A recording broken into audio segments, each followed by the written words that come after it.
주님의 은혜와 평강이 우리 가운데 임하기를 빕니다. 오늘은 추수 감사주일입니다. 우리가 이 땅에 살면서 진정으로 감사할 것이 무엇일까? 감사의 이면에는 우리가에게 만족함이 있는 것입니다. 우리에게 만족함은 무엇일까? 우리에게 만족함을 채워주는 것은 무엇일까? 우리가 풍성하게 채워지는 재물일 수도 있고요. 때로는 배우자며 자식이며 가족일 수도 있고, 그리고 건강일 수도 있습니다. 그리고 믿음의 공동체일 수도 있습니다. 특별히 우리가 그리스도인으로서 살아가는 감사가 무엇일까? 우리가 예수를 믿고 나니까 내가 기도가 응답이 되었다.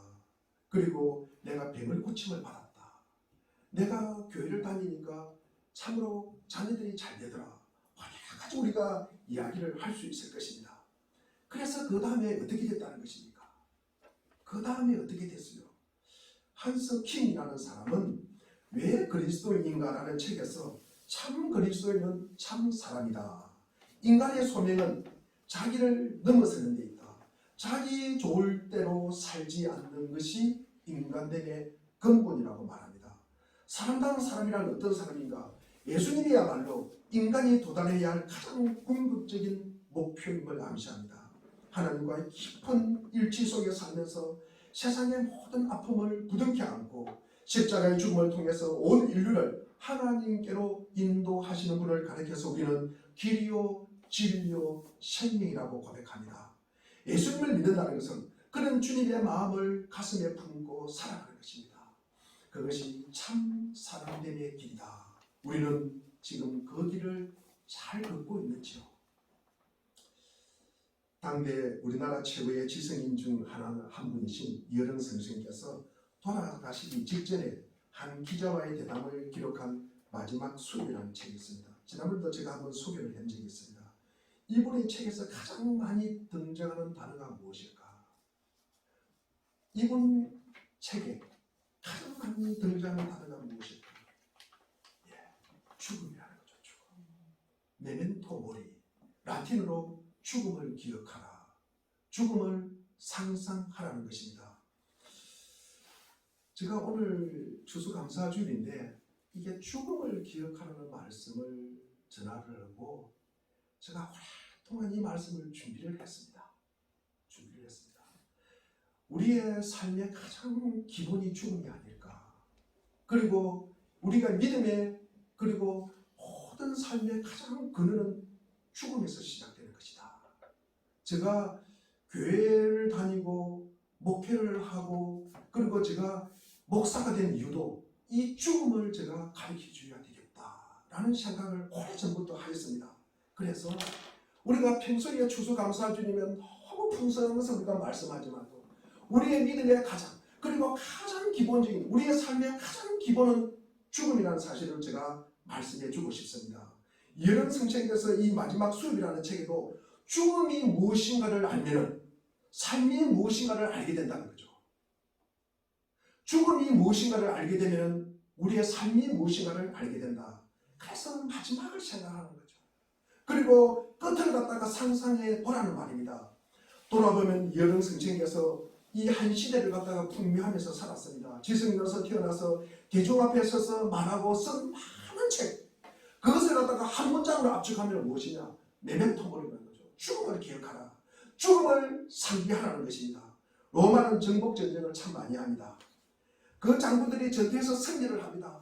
그러면은요, 많은 군중들의 환호를 받으면 글로리아, 빅토리, 짱이요, 사랑해요, 막 박수를 받으면서 환호하는 그 와중에 마차를 타고 들어옵니다. 그러면 그 마차에 이 장군만이 타고 있는 것이 아니라 부관이 타고 있어요. 부관은 다른 사람들이 보이지 않습니다. 그러나 이 사람은 장군이 들을 수 있는 말만 해요. 이 역할이 무엇이냐? 메멘토 모리를 외치는 거예요. 메멘토 모리, 메멘토 모리. 당신이 지금 박수를 받고 있어? 메멘토 모리. 당신이 지금 환영을 받고 당신이 영광을 받고 있어? 당신은 메멘토 모리라는 거죠. 그래서 죽음은 세 가지 의미가 있다는 거예요. 당신이 오늘 영광 중에 있는 것도 우리 아군들의 많은 피를 흘렸다는 거죠. 그 죽음을 기억해라. 그 죽음을 기억해라. 그리고 우리와 상대와 싸웠던 이 적군들의 죽음을 기억하라는 거죠.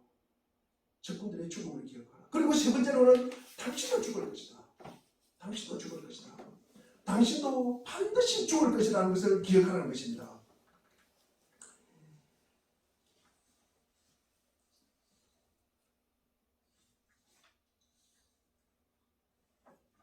오늘 본문은 이 다윗이 죽음이 임박했습니다. 사랑하는 아들 솔로몬에게 유언을 합니다. 제가 성경에서 다윗과 솔로몬이 어떤 사이입니까? 아버지와 아들의 사이잖아요. 그런데 아버지와 아들이 만나서 대화를 한 자리가 이 자리밖에 없는 거예요. 성경은요, 다윗은 다윗대로 기록하고 솔로몬은 솔로몬대로 기록을 했어요. 그래서 다윗과 솔로몬이 만나서 대화한 자리는 이 자리밖에 없어요. 이 자리가 처음 자리요, 마지막 자리인 거죠. 이것이 오늘 다윗이 유언을 하는 자리라는 말씀입니다.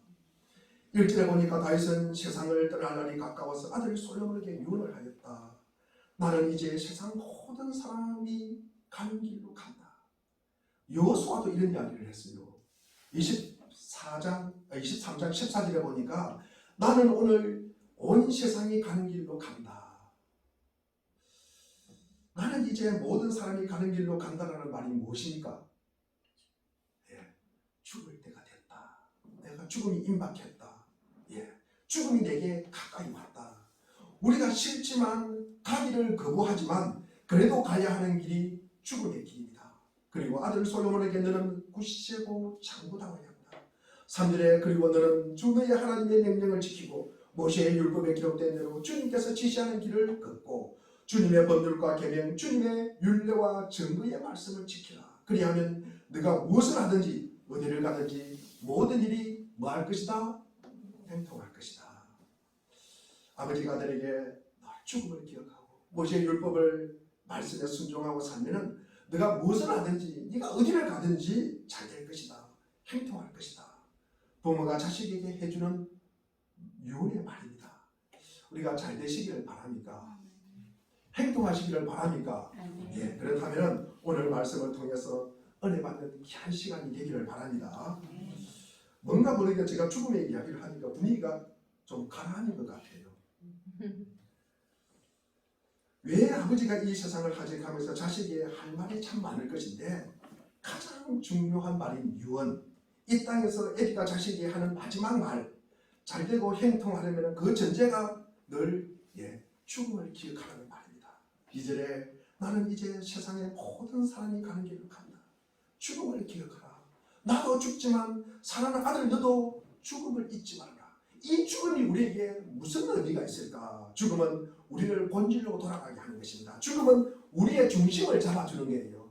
우리의 붕뜬 마음을 제자리에 갖다 놓는 것입니다. 우리가 어떤 분이 로또가 당첨이 됐어요. 그러면 어떤 돈이 생겼잖아요. 그러면 마음이 펑 떠요. 어떤 친구가 남자친구가 생겼어요. 어떤 여자친구가 생겼어요. 그러면요 펑 뜨게 됩니다. 마음이. 어떤 직업이 그리고 직장을 갖게 됐어요. 그러면 얼마나 좋겠습니까? 마음이 펑 뜨는 게요. 바라는 바가 이루어졌어요. 다른 사람의 관심을 받아요. 다른 사람이 축하의 박수를 보내요. 그러면 우리의 마음이 펑 뜬다는 겁니다. 그래서 당신도 죽을 것이다. 붕뜬 마음을 죽음이 우리 제자리에 갖다 놓는다는 말씀입니다. 자, 달콤함 때문에, 때로는 쾌락 때문에, 가진 것 때문에, 풍족함 때문에, 행복 때문에, 인기 때문에, 우리가 누리는 것 때문에, 우리의 건강 때문에 우리의 마음이 붕 뜰 수가 있습니다. 우리 붕 뜬 것은 뭡니까? 거품이라는 거죠. 거품. 붕 뜬 마음은 거품이라는 것입니다. 그때 너도 죽고 나도 죽고 아들도 죽고 장군도 죽고 우리가 보아하는 수많은 사람들의 죽음처럼 우리도 죽을 것이다. 죽음으로 내 삶의 중심을 잡아야 한다는 말입니다. 사람이 내 중심을 잡아줄 수 있을까? 명예가 내 중심을 잡아줄 수 있을까? 학벌이 내 중심을 잡아줄 수 있을까? 내 얼굴이 내 명예가 내 삶을 바르게 살도록 하지 않습니다.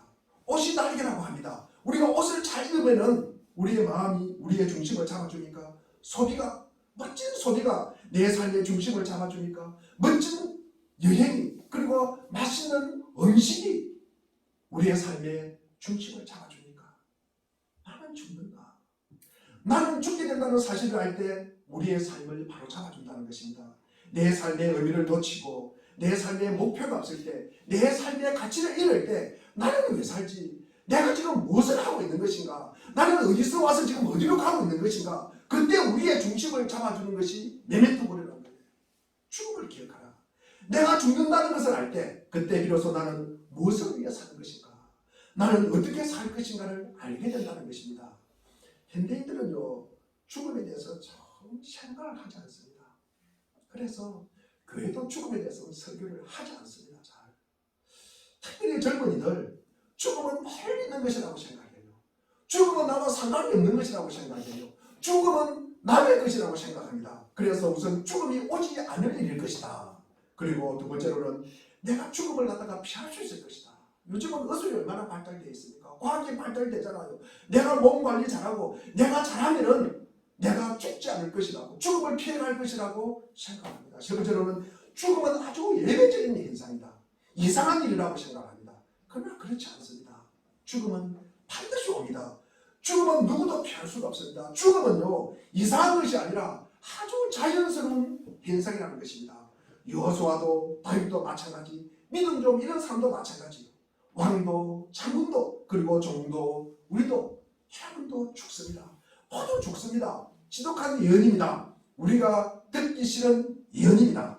여기서 우리가 예배를 마치고 집으로 출발하는 것은 내 의사이지만 내가 집에 안전하게 도착한다는 것은 누가 보장을 할 수 있겠습니까?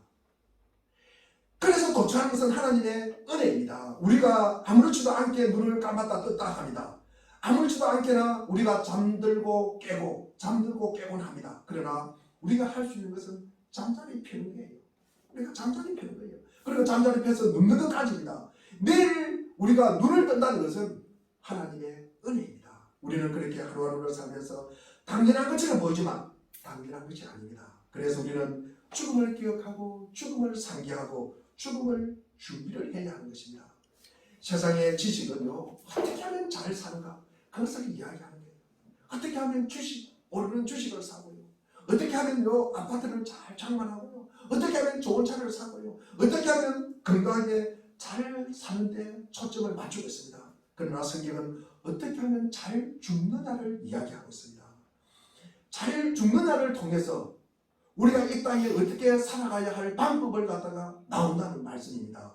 누군가가 연애에 빠져서 핑크빛에 물들고 있어요. 달콤함에 취해 있습니다. 그래도 메멘토 모리. 자본주의에 살아가면서 현대인들은 생존이 마치 목표인 것처럼, 생존이 삶의 목적인 것처럼 살아가는 사람에게도 메멘토 모리. 그렇다면 나는 무엇을 위해 살다가 어떻게 죽어야 할 것인가? 나는 어디로 와서 어디로 가는 것인가? 하나님은 나의 삶을 통해서 얻고자 하는 것이 무엇인가? 고통스러운 것도 합니다. 하지만 이게 당신의 전부가 아니라는 사실이에요. 그렇다고 고통이 인생의 전부입니까? 고통 끝 가운데 우리가 고통의 끝을 빠져나가서 우리가 행복이 오든지 고통 가운데서 죽음이 임박해도 우리는 죽음이 반드시 있다는 것을 알아야 합니다. 우리는 고통 가운데 어떻게 살 것인가? 오늘도 고통스럽고요, 내일도 고통스럽습니다. 나는 어떻게 살아야 하는가? 감옥에 있는 사형수만이 죽음의 날을 기다리니까 우리가 사형수만 죽음을 준비해야 하니까 우리도 마찬가지입니다. 죽음을 앞에 두고 달려가고 있습니다. 그런데 우리가 그 사형수보다도 오래 산다는 보장을 누가 할 수 있습니까? 아무도 할 수 없습니다. 그래서 죽음을 준비를 해야 한다는 것입니다. 죽음을 떠올려야 한다는 것입니다. 우리가 죽음을 생각해야 한다는 것입니다. 나의 죽음에 대해서 받아들여야 한다는 것입니다. 나의 죽음에 대해서 상상을 해야 한다는 것입니다. 저는 어릴 때 시골에서 장례 치르는 모습을 많이 보았습니다. 그 당시에는 매장을 합니다. 어제까지도 잘하는 이웃집 할아버지였어요. 근데 그분을 저 먼 산에, 아무도 가지 않는 그 산에 묻어두고 오는 거예요. 그러면 저는 이렇게 만세 같은 거 들고 따라가면서 떡도 얻어먹고 밥도 얻어먹었습니다. 그런데 집에 오면은요, 마음이 너무 아파요. 그 할아버지가 어두운 그 밤에 혼자 있다는 생각에 너무 가슴이 아픈 거예요. 그리고 그분이 땅에 묻었는데 어떻게 숨을 쉴까? 제가 그것이 고민이어서 제가 초등학교 저학년 때 베개를 적시면서 운 적이 한두 번이 아니에요. 그래서 제가 아내를 만나고 나서 교회를 다닌다는 것은 우리의 죽음의 문제를 해결하는 것이구나. 우리의 죽음의 문제를 해결하는 것이구나. 누구도 해결할 수 없는 이 죽음의 두려움을 해결하는 것이구나. 현대인들은요, 우리가 죽음을 상상하지 않고 뭘 상상합니까? 우리 달콤한 결혼을 생각해요. 내 집 마련의 꿈을 생각합니다. 그리고 자녀를 잘 키울 것을 생각합니다. 멋진 여행을 생각합니다. 우리가 사실 한번 생각해 보십시오. 우리는 결혼을 할 수도 있고 안 할 수도 있고 못 할 수도 있습니다. 그리고 우리가 내 집 마련의 꿈, 요즘 집값이 좀 내려도 금리가 높아가지고 내 집 마련의 꿈 이루어질 수도 있고 안 이루어질 수도 있어요. 우리가 결혼을 해도 자녀가 있을 수도 있고 없을 수도 있어요. 세상에 내 마음대로 안 되는 것이 뭡니까? 자녀 키우는 것입니다. 자녀 키우는 거예요. 그리고 내가 멋진 여행 할 수도 있어요. 그러면 우리가 꿈꾸는 것이 뭐예요? 가능할 수도 있고 불가능한 일을 갖다가 우리는 꿈꾸잖아요. 그런데 우리는요, 100%는 우리 죽음에 대해서는 왜 상상을 안 할까? 우리는 여기에 대해서 왜 준비를 안 할까? 여기에 대해서 왜 우리가 꿈을 꾸지 않을까? 우리는 생각해 봐야 한다는 것입니다. 우리는 내 결혼식에 누가 올까? 우리는 생각을 합니다. 그렇죠? 그런데 우리 장례식에, 내 장례식에 누가 올까는 생각을 하십니까? 내 장례식에 누가 올까? 내 장례식에 누가 와서 나를 무시하고 말할까? 심장이 뛰다가요, 뚜 하면 뭡니까? 의사가 와서 누구누구는 운명하셨습니다. 그러면 인간은요, 인간이 아니라 시체가 되는 거예요. 장례식을 합니다. 그러면 사람들이 오겠죠. 물론 안 올 수도 있습니다. 그 사람 참 진국이야. 목사로서 참 목사답게 살다가 하나님의 부르심을 받았어. 그 목사는 눈길이 참 따뜻해. 그 목사는 잘 울어. 그 목사는 하나님을 사랑했어. 그 목사는 성도를 참 사랑했어. 말은 투박하지만 진정성이 느껴졌어. 그분은 참 마음이 넓었어. 그러면서 애정이 눈물을 흘리면서 그리워할까? 아니면 그 소식 들어서 누구 죽었대? 오늘 우리 저녁 뭐 먹을까? 탕수육하고 짜장면 먹을까? 그렇게 가시거리로 넘어갈 수가 있다는 말씀입니다. 우리가 죽음을 생각하면 우리의 삶이 훨씬 정직해집니다. 우리가 죽음이 가까울수록 우리는 회개를 하게 됩니다. 우리가 때로는 가끔 아프잖아요. 아프면요, 우리가 죽음에 가까이 있다고 생각하는 거예요. 아프면 우리가 어떤 기도합니까? 하나님, 내가 뭐 잘못했습니까? 내가 뭐 잘못했습니까? 이런 기도하잖아요. 하나님, 내가 아는 데뿐만 아니라 내가 모르는 데까지도 하나님 아버지 용서해달라고 우리가 기도하잖아요. 기도합니까? 안 합니까? 하죠. 자, 우리는 죽음이 가까울수록 삶이 훨씬 생생하고 진지합니다. 훨씬 자신에게 정직해요. 타인에게도 훨씬 너그럽고요. 타인에게 훨씬 용서하게 되고 이해하게 됩니다. 죽음을 기억할수록 내 삶이 더욱더 생생하게 되는 거예요. 그래서 죽음을 알고 깨닫는 것이 가장 큰 감사다. 가장 큰 감사는 죽음을 아는 것이다. 두 번째로 죽음은 믿음이 믿음되게 하시고 복음이 복음되게 하신다. 우리가 말씀과 현실이 일치된다는 거예요. 복음이 무엇입니까? 하나님께서 이 세상을 만드시고 이 세상을 다스리고 있다는 거예요. 이 세상을 통치하고 있다는 것이 복음입니다. 복음이 된다는 것은 복음이 내 삶에 능력이 있다는 거예요. 말만 복음이라고 하는 것이 아니라 내 삶으로 이게 능력 있게 살아간다는 말씀입니다. 우리의 믿음은 우리의 죽음에 더 큰 의미가 있다는 것입니다. 우리가 그리스도를 이 땅에서 하나님 나라를 꿈꾸고 살아가지만 우리가 진정으로 이 땅을 가져갈 때, 죽음에 직면했을 때 예수 그리스도께서 죄와 죽음으로부터 구원하셨다는 사실, 부활이 이를 증거하고 있습니다. 예수님께서 십자가에 왜 돌아가셨습니까? 우리 죄를 구원하시려고, 우리를 죽음에서 영생을 얻게 하시려고 모든 사람이 구원을 받으며 진리에 이르게 하는 것이 우리 예수님 그리고 이 땅의 그리스도인들의 삶입니다. 그런데 우리는 죽음을 생각하지 않아요. 우리가 죄에 대해서 생각이 없다면, 우리가 죽음에 대해서 생각이 없다면, 우리가 예수 그리스도께서 이 땅에 오신 이유도 그리고 그 원인도 그 마지막도 모르는 거예요.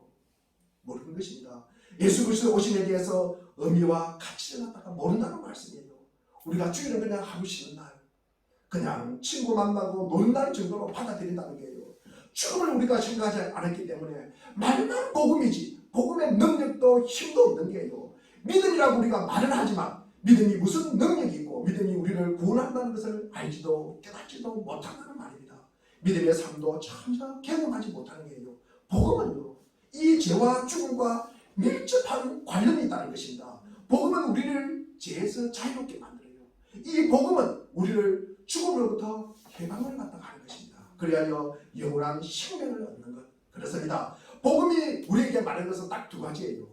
죄와 죽음, 이 문제를 갖다가 해결한다는 것입니다. 그런데 현대인들은 자기 죄에 대해서 생각을 하지 않는다는 말씀이에요.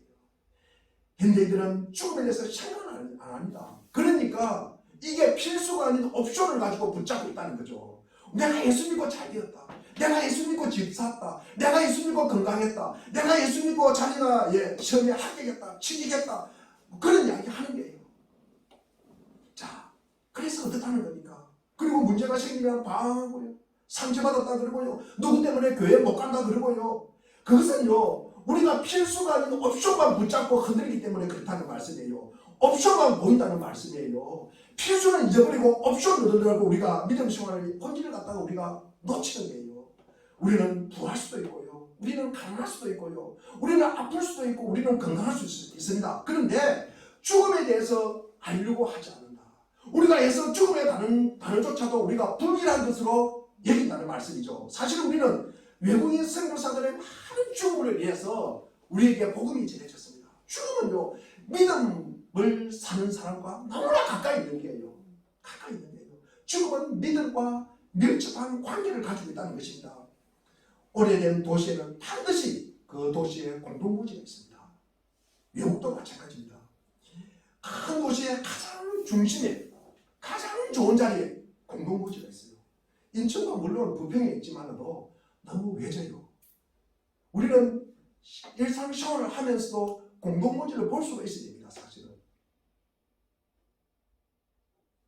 서울도 국립묘지가 있잖아요. 그런데 국립묘지 가려고 그러면요, 우리의 어떤 모습과 좀 떨어지가 있는 것 같아요.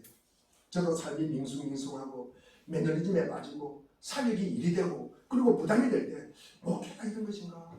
뭐 자기 존재 증명하려고, 자기 능력 증명하려고 사람을 모아서 뭐 하자는 건가? 내가 사람이 많이 받으려고? 이런 생각을 하게 됩니다. 뭐 하는 건지 모르겠다 내가. 그리고 인생이 무엇일까? 인간이 무엇일까? 제가 이런 생각이 밀려올 때면 모든 것을 놓고 싶은 생각이 들 때면 제가 옛날에 살았던 백산 아파트 뒤편에 넘어가면은 공동묘지가 나옵니다. 공동묘지에 보면은 무덤마다 거기에 써 있는 게 뭡니까? 몇 년에 태어나고 몇 년에 몇 년에 존 이렇게 기록되어 있습니다. 때로는 짧게, 때로는 길게. 저분은 이 땅에 온 범위가 무엇일까? 무덤 하나하나를 보면서 그런 생각을 하게 됩니다. 그리고 때로는 모래내 시장에 가서 참 치열하게 살아가는 모래내 시장 사람들을 보면서 우리가 열심히 살든 치열하게 살든 그냥 한가롭게 살든 우리는 죽음을 향해 달려가든지 걸어서 가든지 차를 타고 가든지 어떻게 하든지 죽음을 향해 나아가고 있다는 거예요. 방향은 정해져 있는 것입니다. 그러면 우리는 어떻게 살지? 뭐 하는 거지? 그러면 방법이 나와요. 우리가 죽음을 알게 되면 이 땅에 우리가 일시적으로 한시적으로 살아간다는 사실을 알게 되면 우리의 시간이 그냥 허비하지 않습니다. 그러면 삶의 길이 보여요. 제가 얼마 전에 중고차를 구입했습니다. 제가 22년 타던 SM5가 미션이 나와가지고 고치는데 차값보다 더 들어가서 폐차를 하게 됐습니다. 그래서 제가 이제 중고차 가격을 알아봅니다. 중고차 가격을 알아보는데 연식이 중요하고요. 몇 킬로를 탔느냐. 그 다음에 또 옵션이 있어요. 뭐 내비게이션이 있나. 그 다음에 여러 가지 또 요즘은요. 뭐 헤드 디스플레이라든가. 그 다음에 차량 이탈 경보 시스템. 그 다음에 스마트 크루즈 컨트롤. 뭐 이런 어떤 옵션이 무엇이냐에 따라서 가격이 결정됩니다. 그런데 가격을 결정하는 가장 중요한 것은 무엇입니까? 연식이에요. 연식이에요. 우리가 차를 사가지고 아무도 안 타고 그냥 가만히 모셔놔도 이렇게 덮개를 씌워가지고 가만히 모셔놔도 1년에 제가 계산해 보니까 300, 400은 그냥 감가상각 되는 거예요. 감가상각이 되는 것입니다. 우리가 옵션이 물론 영향을 미치지 말고 아주 미미하다는 거죠. 그래서 우리 중고차 가격을 결정하는 것은 뭡니까? 연식이라는 거죠. 연식. 우리 인생에 살면서 가장 중요한 것이 무엇일까? 죽음이라는 거죠. 우리가 죽음을 생각하고 죽음을 가까이 하고 죽음을 상상할수록 우리가 복음이 더 빛을 발하는 거예요. 믿음이 더 믿음을 갖다가 발하는다는 말씀이에요. 이것은 뭡니까? 죽음이 전제를 됐을 때 복음이 빛을 발한다는 말씀이에요. 그래서 많은 사람들이 우리가 살만하면요 본질에서 벗어나요. 이 옵션만 가지고 흔들고 있는 거예요. 그래서 속된 말로 우리가 등 따시고 배부르면 살만하면 누구 때문에 교회 못 가겠다. 누구 때문에 교회 못 가겠다. 제가 요즘 인간극장을 자주 봅니다. 다른 프로는 안 봅니다. 제가 인간극장을 가끔 봅니다.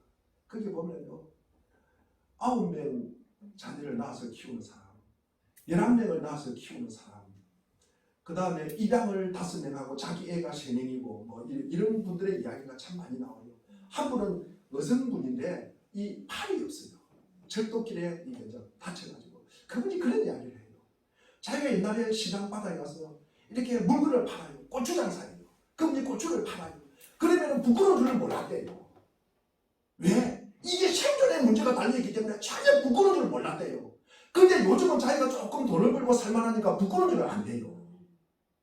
자기가 때로는 가끔 막 사라고 꽝치고 이러면은 조금 부끄러운 생각이 든대요. 그러면서 내가 이게 본질을 벗어나고 내가 내 장사꾼이라는 사실을 갖다가 내가 잊고 있는 거 아닌가 그런 이야기를 하더라고요. 그 인간극장에서 삶의 사는 모습이 보여요. 우리의 삶의 모습이 보인다는 말씀입니다. 우리가 교회를 다니면서 우리가 죽음 앞에서 내가 받은 상처 별로 중요합니까? 중요하지 않습니까? 죽음 앞에서는 별로 중요하지 않아요. 우리의 자존심 중요합니까? 중요하지 않습니까? 우리가 이 땅을 살아가면서 자존심 중요합니다. 그러나 죽음 앞에 가면은요 우리가 이 자존심 별로 중요하지 않습니다. 암 환자 앞에서 병문안을 갔습니다. 그래서 그 환자 앞에서 앉아서 한다는 말이 아이고 요즘 내가 밥맛이 없어서 내가 며칠 전에 단풍놀이 갔다가 발을 삐끗해가지고 발목을 접쳐가지고 내가 죽게 생겼다고 아파 죽겠다고 그런 이야기 하면은요 이 위로하러 간 겁니까? 연장질로 간 겁니까? 그러면은 그 환자가 뭐라 그러겠어요? 당신 바쁘지 않냐고 빨리 가라 그래요. 빨리 가라고. 있는 것이 뭡니까? 고통이잖아요. 고통이잖아요. 제가 진도날 때 이런 이야기를 들었습니다. 수능을 얼마 전에 봤잖아요. 그러면 뭐 자녀가 시험이 됐다 안 됐다 뭐 누구는 가출했다. 그런데 그 자녀 어떤 자녀는 이렇게 15cm 뛰어내려가지고 죽은 자녀가 있대요. 그러면요 우리가 그 사람 앞에서는 자녀 이야기 하면 됩니까 안 됩니까? 안 돼요. 안 되잖아요. 안 되잖아요. 우리가 교회를 다니고 우리가 믿음 앞에서 우리가 죽음 앞에 섰을 때 내 자존심이 그렇게 중요할까? 내가 받은 상처가 그렇게 중요할까? 그런데요 우리가 살만하면 내가 자존심이 어땠다 내가 교회 다니면서 상처받았다 그러면서 내가 교회를 떠나 이것은 우리가요 죽음 앞에서 본질을 갖다가 우리가 찾아가는 거예요. 본질을 찾아가는 거예요. 우리가 죽음 앞에서 죄를 복수하고 죽음이 가까이 오면 회개가 되고요 우리가 죽게 되었는데 영생을 얻을 자가 누구인가? 내가 죽음 앞에서 내가 옷 잘 입은 거, 내가 큰 집에 살았던 거 그거는 중요하지 않습니다. 내가 영생을 얻는 것이 가장 중요한 거예요. 이 죽음에서 구원할 자가 누구인가? 죽음을 가까이 할수록 죽음을 묵상하고 죽음을 상상할수록 우리는 복음이 더욱더 복음된다는 거예요. 복음이 내 삶의 능력이 된다는 말씀이에요. 예수 그리스도의 십자가의 의미가 더 생생하게 다가오는 거예요. 십자가의 보혈로 인하여 내 죄가 사함을 받았다. 이게 죽음을 앞둔 사람 앞에서는 얼마나 귀한 일입니까? 얼마나 귀한 일입니까? 이는 복음이 복음되게 하는 거예요. 그리고 죽음을 이것은 전제로 하는 말씀입니다. 현대인들은 우리가 돈으로 모든 것을 할 수 있다고 그러잖아요. 그러나 돈으로 우리가 할 수 있는 것이 너무나 많잖아요. 우리가 돈으로 죽음의 한계를 넘어갈 수가 없잖아요. 우리가 이제 예수 그리스도께서 이 죽음의 문제를 갖다가 해결해 주셨다는 것입니다. 나도 죽게 될 것이고 여러분도 죽게 될 것입니다. 성경은 모든 사람이 죄인이며 모든 사람이 죽는다고 말씀하셨습니다. 여호수아도 다윗도 모든 사람이 가는 길로 그 길을 나도 간다. 하나님으로부터 벗어난 모든 사람들이 죄인이며 죽음을 향해 집중하고 있는 것입니다. 그래서 죽음을 아는 것이야말로 가장 큰 감사다. 가장 큰 감사다. 세 번째로 죽음은 부활의 삶을 이어주는 것입니다. 사실 부활은요 죽음을 전제로 하는 것입니다. 우리의 죄를 용서하시고 우리를 죽음에서 구원하셨다는 의미가 무엇인가? 죽음이 죽음으로 끝나는 것이 아니라 이 죽음이 부활로 연결하고 죽음이 삶으로 이어진다는 것입니다. 누가 죽음부터 구원해 줄 수 있을까? 누가 우리를 하나님과의 원수된 관계에서 잔인된 발인 관계를 회복시켜 줄 수 있을까? 에베소서 2장 14절에 그는 우리의 합병의 심장을 둘로 하나를 만드사 원수된 것과 중간에 막힌 담을 자기 육체로 시고 누가 그 일을 하셨다고요? 오직 예수 그리스도. 나의 일을 대신해서 피를 돌아가신 예수 그리스도, 죄와 사망의 근세를 이기시고 부활하신 예수 그리스도, 이는 그를 믿는 자마다 멸망하지 않고 영생을 얻을 것이다. 나의 죄를 대신해서 죽으셨다가 그리고 죄와 사망의 근세를 이기시고 부활하신 그분의 이름을 부른 자마다 구원을 받으리라. 내가 어긋난 길로 가던 것을 주님께서 몸으로 막으시고 이제는 내 인생의 운전대를 예수 그리스도께서 잡으시고 영원한 하나님 나라를 향해 가는 것입니다. 예수를 믿는다는 것은 그리스도께서 내 인생의 중심이 되어서 주인이 되어가지고 초보 운전자, 무면허 운전자인 나의 운전대를 잡으시고 종구나 너는 나를 따라오너라. 그리하면 여호와는 나의 목자시며 내게 부족함이 없으리로다. 그가 나를 실만한 풀밭에 누이시고 나를 푸른 풀밭에 누이시고 실만한 물가로 인도하시는도다. 종고이라는 인생의 운전대를 잡으시고 우리를 영원한 하나님 나라로 달려가는 것입니다. 우리가 예수를 믿는 가장 큰 감사는 이것입니다. 모두가 죽으나 우리는 예수를 믿음으로 죽음이라는 관문을 열면 영원한 하나님 나라로 들어가는 것입니다. 죽음이라는 문을 열면 멸망이 아니라 영원한 회복과 영원한 생명과 영원한 자유를 맛보는 것입니다. 나를 기다리는 영원한 하나님의 나라의 집에 들어가는 것입니다. 이게 가장 큰 복이에요. 이게 가장 큰 감사입니다. 이 죽음을 알게 하는 것이 이 땅에 산자로서 살아가는 자가 반드시 기억해야 할 감사입니다. 우리가 이 땅을 사는 복은 우리에게 이런 선택의 기회를 주신 것이에요. 우리가 이 땅에서 살아가는 가장 큰 의미는 무엇입니까? 이 기회를 우리가 선택할 수 있다는 거예요. 이 땅이 끝나면 저 땅에서는 우리가 선택을 할 수 없다는 말씀입니다. 이 땅에서만 이 선택을 우리가 할 수 있다는 것입니다. 그것이 의미가 있다는 말씀입니다. 그리고 하나님께서 꿈꾸는 그 하나님 나라가 이 땅에서 영원히 이루어지는 것, 우리는 그것을 위해 사는 것입니다. 하나님께서 왜 나를 이곳에 보내주셨을까?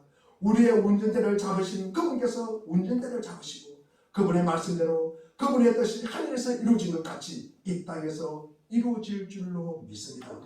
이 땅에서 하나님 나라가 이루어지도록 우리를 이곳에 보내신 것입니다.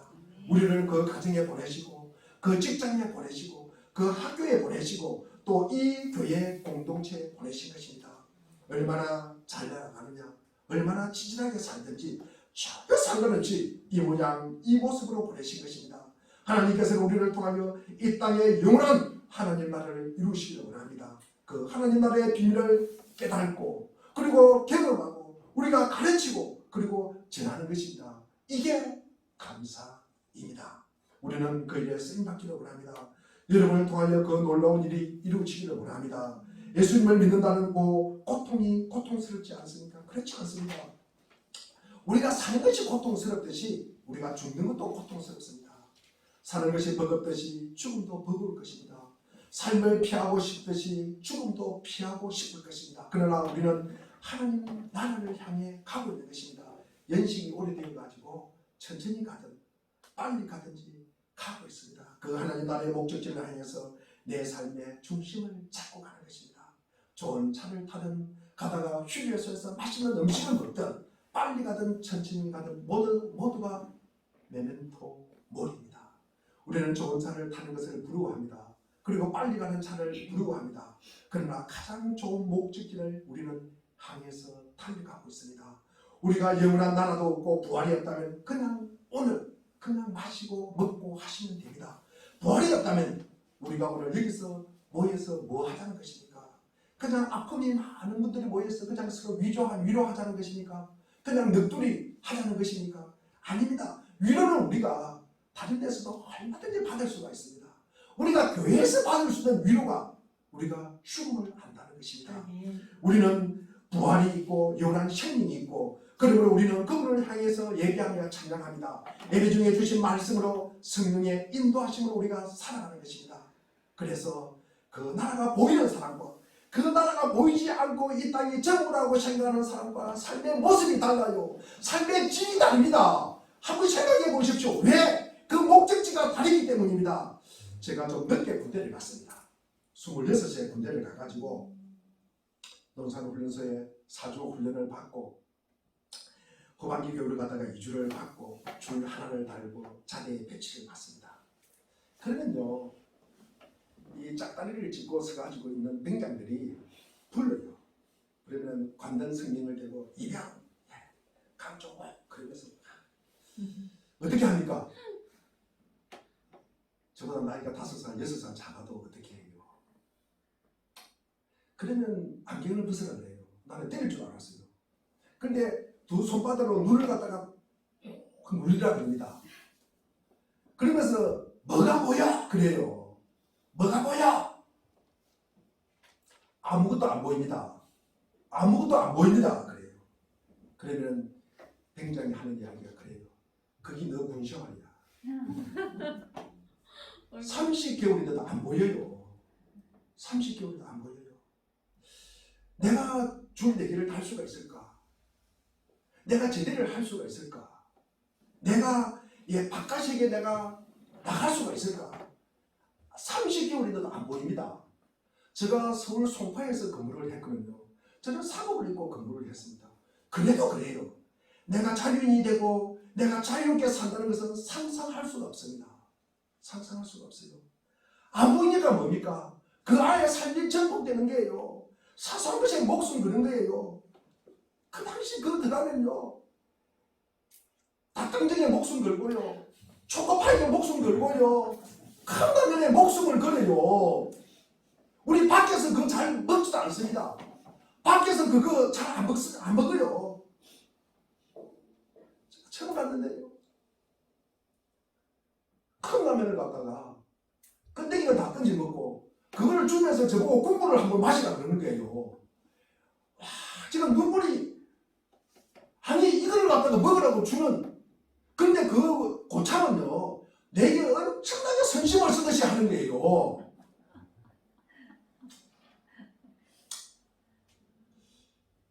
그것뿐입니까? 우리 군 보급품 있잖아요. 제가 사고 입고 근무한다고 그랬잖아요. 앉아서 하는 일이 별로 없으니까 이게 전투와 광내는 게 일이에요. 전투와 광내는 게 일이에요. 군복 각시 입는 게 일입니다. 줄 잡고 누가 알아줘야 안 알아줍니까? 아무도 안 알아줍니다. 아무도 안 알아줍니다. 근데 제가 본인이 거기에 목숨을 거는 이유가 무엇일까? 안 보여서 그래요. 바깥에게 안 보여서 그래요. 그것이 전부라고 생각하기 때문에 그렇다는 거예요. 내가 여기에 영원히 살 것이라고 아마 생각을 하기 때문에 그렇다는 말씀이에요. 누가 갈구면요 고통이 전복되는 거예요. 이게 뭡니까? 아픔이 전복되는 거예요. 요만큼 아프면 이만큼 뻥튀기 하는 거예요. 그것이 군생활입니다. 그러면서 누가 갈구면 견디지 못합니다. 위에서 갈구면요 내려오면서 배가 되고 몇 배가 돼가지고 알고 갈굼이 내려가는 거예요. 내가 조금 손해를 주면요 죽인다고 다리 들고 맥살 갖고 난리 나는 거예요. 제가 대학원 6개월 장교 시험이 떨어져가지고 7월 13일 군대를 입대했어요. 5월 20일 날 이제 떨어진 걸 발표를 하고, 그 당시에 이제 이렇게 그 지도자들의 자녀들이 있었어요. 우리 전모 씨와 그 다음에 누굽니까? 노모 씨의 아들들이 있었어요. 그래서 그때 몇 년 동안 제가 있는데 이게 시행이 됐어요. 그래서 제가 군대 갈 때 한 소대가 40명이잖아요. 그때 30명이 대학원 출신들이 왔어요. 그 인간들이 모이면 그래요. 배운 거 별로 소용없습니다. 배운 거 별로 소용없어요. 제가 지금도 생각할 때 내가 군대 갔다 온 거에 그 메리트가 뭐냐 이렇게 물으면은 군대는 인간들의 본 모습을 갖다가 보게 하는 것이다. 제가 그것이 자신 있게 대답하는 것입니다. 그런데 그 와중에 별종이 있어요. 별종이. 자, 많은 사람들이 자기 것을 독식하는 겁니다. 컵라면 먹고 싶어? 먹어 그래요. 초코파이 이거 너 먹고 싶어? 먹어 그래요. 전투와 군복 너 갖고 싶어? 가져야 그래요. 갈굼이 오면 줄들어요. 너 괜찮니? 그래 괜찮아. 사람 사는 게 뭐 다 그런 거지. 그냥 좋은 경험이라고 군대라고 생각해. 이 군대라는 특수한 사회 아닌 것 같으면 어떻게 이런 경험하겠어? 그래요. 너무나 너그럽고 너무나 초연해요. 그러면서 나눠줘요. 그 이름이 누굽니까? 그 이름이 말년병장이에요. 말년병장은 보이는 게요. 한번 살면서 우리가 믿음 생활하면서 굉장히 중요한 겁니다. 말년병장은 보여요, 안 보여요? 보여요. 뭐가 보여요? 제대가 보여요. 바깥 세상이 보여요. 자유가 보여요. 유명서 밖이 보여요. 군담 넘어서 세상이 보인다는 말씀이에요. 그것을 보지 않을 때는요, 그것이 전부라고 생각하고 살아가지만 그것이 말년병장 그게 보이잖아요. 한번 생각해 보세요. 우리가 밖에 나와가지고 전통화 광내 가지고 신고 다니고 군복에 줄다리가 신고 다니면 뭐라 그러겠어요? 미친놈이야 그럴 거 아닙니까? 그것이 이게 참 내가 이 안에서 목숨 걸고 아둥바둥한 거 참 별건 아니구나. 훨씬 더 큰 세계가 있구나. 우리의 믿음 차원이 마찬가지라는 거죠. 우리의 믿음 차원이 마찬가지다. 그러니까 기쁨이 오면은 독식하는 것이 아니라 흘려보내요. 짜증이 나면 스트레스를 받는 것이 아니라 줄여들어요. 마치 십자가를 고통을 갖다가 통과를 사는 것 같아요. 왜 그렇습니까? 말년병자는 다 같이 보인다는 거죠. 끝이 보인다는 거죠. 자기가 제대하는 게 보인다는 거죠. 군 철책답을 넘는 세계가 보인다는 것입니다. 자기도 자유인이 될 사람이 있다는 것을 안다는 거죠. 그게 보인다는 것입니다. 우리가 예수 그리스도를 갖다가 안다. 우리가 예수 그리스도를 본다. 우리가 예수 그리스도를 갖다가 경험한다. 이거는 뭡니까? 죽음을 깊이 경험한 사람만이 알 수 있는 거예요. 죽음의 고통을 갖다가 아는 사람이 이 이야기를 할 수 있는 거예요. 우리가 건강할 때, 젊을 때는 우리가 예수를 믿는다. 십자가의 고통 별로 와닿지 않습니다. 우리가 예수를 안다. 예수의 십자가의 고통을 안다. 이거는 우리가 마지막을 안다는 거예요. 우리가 마지막에 주님 앞에 서는 날을 갖다가 안다는 거예요. 그것을 상상한다는 거예요. 그래서 예수 그리스도의 은혜로 내가 살아가는 내 삶이 보인다는 말씀입니다. 내 수명을 다하고 주님께서 맡기신 사명을 다하고 내 호흡이 끝나고 죽음이라는 인터체인지를 지나가고 나면 영원한 하나님의 나라, 주님께서 그곳에서 나를 기다리고 있을 것이다. 가장 큰 상급을 주실 것이다. 나 같은 죄인을 사랑하셔서 하나밖에 없는 아들을 내어주시고 우리 하나님 아버지께서 내게 모든 것을 주셨고 주실 것이라는 것이요. 주실 것이라는 것입니다. 난 그 길을 바라보는 거예요. 그곳을 갖다가 보여요. 그곳을 기대해요. 그곳을 상상합니다. 거기를 바라보면서 여기서 참고 인내하고 거기를 바라보면서 소망을 갖고 희망을 갖게 되고 내가 거기를 바라보면서 나에게 맡겨진 소명을 다하고 감사하면서 살아가는 이게 믿는 자의 복입니다. 그리고 이것보다 더 큰 감사함이 없어요. 우리가 이것을 깨닫는 게요. 이것을 아는 게요. 이것이 가장 큰 감사다. 나의 죄인됨도 그렇습니다. 우리의 십자가 사건도 그렇습니다. 나의 믿음도 마찬가지입니다. 나의 구원도 마찬가지입니다. 하나님의 은혜도 마찬가지입니다. 나의 이 땅의 행복도 마찬가지입니다. 이것은 모두 뭡니까? 그 바탕은 뭡니까? 죽음이라는 것을 깔고 있기 때문입니다. 그것이 기초예요. 죽음이라는 사실을 모르면 이것은 뭡니까? 그 위에 세워진 믿음은 뭡니까? 허구한 거예요. 머리 위에 집을 짓는 것입니다. 우리는 모두 산자의 땅에서 죽음을 기억하고 사는 인생의 가장 값진 인생임을 알고 이 땅에서 가장 의미 있고 감사하며 우리 살아가는 우리 물된 동상교회 모든 우리 건속들이 되시기를 기원합니다. 기도합니다.